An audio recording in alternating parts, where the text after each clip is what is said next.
L'environnement et ce cri d'alarme pour la survie du thon dans l'océan Indien. Un sommet y sera consacré le mois prochain à La Réunion. La surpêche est aggravée par une technique impressionnante, vous allez le découvrir, celle des DCP, les dispositifs de concentration des poissons. Anthony Joly avec notre bureau à Montpellier.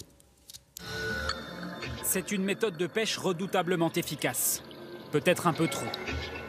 Cela commence à la surface de l'eau. Regardez, un simple radeau composé de quelques morceaux de bambou. La construction paraît anodine. Elle est en fait un vrai piège à poissons.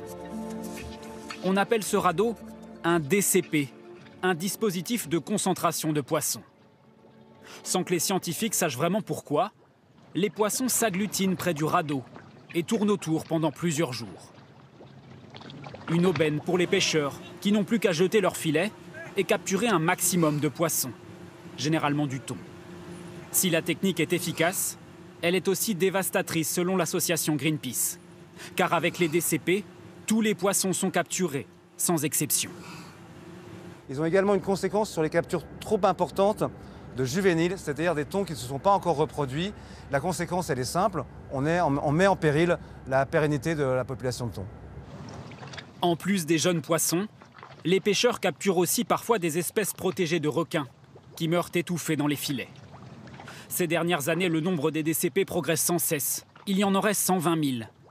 Chaque année, 2 millions de tonnes de thon sont prélevées grâce à cette technique. C'est la moitié de ce qui est pêché dans le monde.